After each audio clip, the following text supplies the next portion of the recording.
भगवत गीता मोक्ष संन्यास योग अध्याय 18 श्लोक 31 से 40 और उनकी व्याख्या प्रस्तुत है। श्लोक 31 यया धर्मं धर्मं च कार्यं चाकार्यमेव च अयथावत् प्रजानाति बुद्धियः सा पार्थ राजसी। अनुवाद। हे पार्थ, वह बुद्धि जो धर्म और अधर्म तथा क्या करना चाहिए और क्या नहीं करना चाहिए इसका यथार्थ निर्णय नहीं कर पाती, वह रजोगुण से आवृत बुद्धि है। रजोगुण से आवृत बुद्धि इच्छाओं और तृष्णाओं में फंसी रहती है और सही गलत का निर्णय करने में असमर्थ होती है। यह बुद्धि जीवन में भ्रमित और असंतुलित रहती है। श्लोक 32 अधर्मं धर्ममिति मन्यते तमसावृता सर्वार्थान विपरीताश्च बुद्धियः सा पार्थ तामसी। अनुवाद। हे पार्थ, वह बुद्धि जो धर्म और अधर्म, कर्तव्य और अकर्तव्य का यथार्थ निर्णय नहीं कर पाती और सत्य को असत्य तथा असत्य को सत्य मानती है, वह तमोगुण से आवृत बुद्धि है। तमोगुण से आवृत बुद्धि अज्ञान और आलस्य से भरी होती है, जिससे यह सत्य और असत्य का भेद नहीं कर पाती। ऐसी बुद्धि व्यक्ति को मानसिक और आत्मिक अंधकार में रखती है। श्लोक 33 धृत्या यया धार्यते मनः प्राणेन्द्रिय क्रिया है योगेना व्यभिचारिण्या धृतियः सा पार्थ सात्विकी। अनुवाद। हे पार्थ, वह धैर्य जो योग द्वारा चित्त और प्राणों के नियमन के द्वारा अपने कर्तव्य का पालन करता है, वह सात्विक है। सात्विक धैर्य आत्मसंयम और योग के अभ्यास से प्राप्त होता है। यह धैर्य व्यक्ति को उसके कर्तव्यों का पालन करने में सहायता करता है और मानसिक संतुलन बनाए रखता है।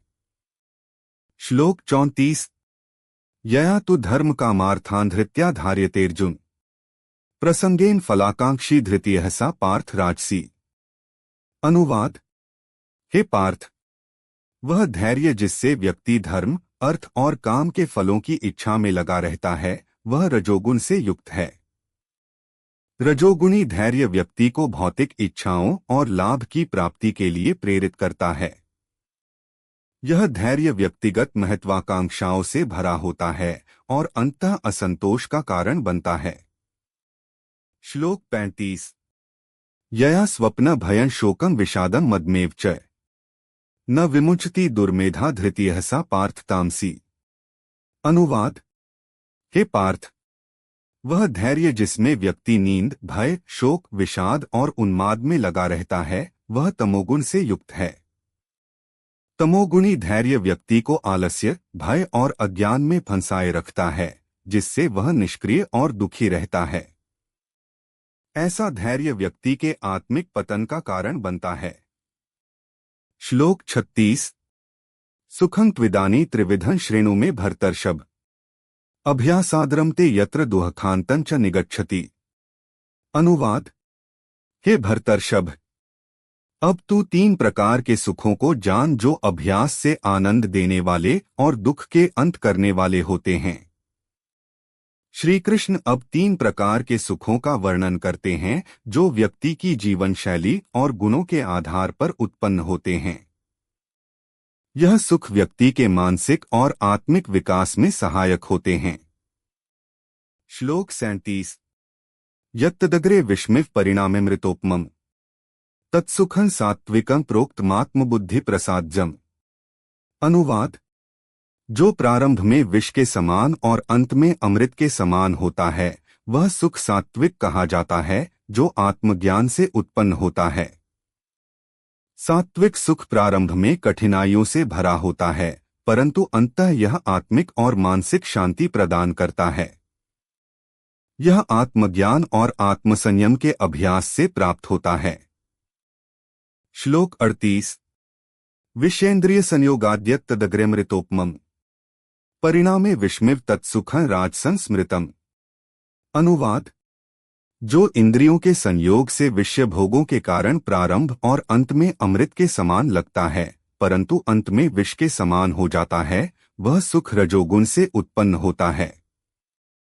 रजोगुणी सुख प्रारंभ में अत्यंत आकर्षक और सुखदायी लगता है, परंतु अंततः यह व्यक्ति को बंधन और दुख में डाल देता है। यह भौतिक इच्छाओं और तृष्णाओं से उत्पन्न होता है। श्लोक 39। यदग्रे चानुबंधे च सुखम मोहन्मात्मनः निद्रालस्य प्रमादोत्थं तत्तामसमुदाहृतम्। अनुवाद। जो प्रारंभ और अंत में आत्मा को मोहित करता है और निद्रा, आलस्य और प्रमाद से उत्पन्न होता है, वह सुख तमोगुण से उत्पन्न होता है। तमोगुणी सुख व्यक्ति को आलस्य और अज्ञान में डुबोए रखता है। ऐसा सुख अस्थायी और भ्रमित करने वाला होता है, जिससे व्यक्ति का आत्मिक पतन होता है। श्लोक 40। न तदस्ति पृथिव्या वा दिवि देवेषु वा पुनः सत्त्वं प्रकृतिजैर्मुक्तं यदेभ्यः स्यात् त्रिभिर्गुणैः। अनुवाद। हे अर्जुन, पृथ्वी पर कोई भी जीव ऐसा नहीं है जो इन 3 गुणों से मुक्त हो। श्री कृष्ण यहाँ स्पष्ट करते हैं कि संसार का हर जीव इन 3 गुणों सत्व, रजस, तमस के प्रभाव में होता है।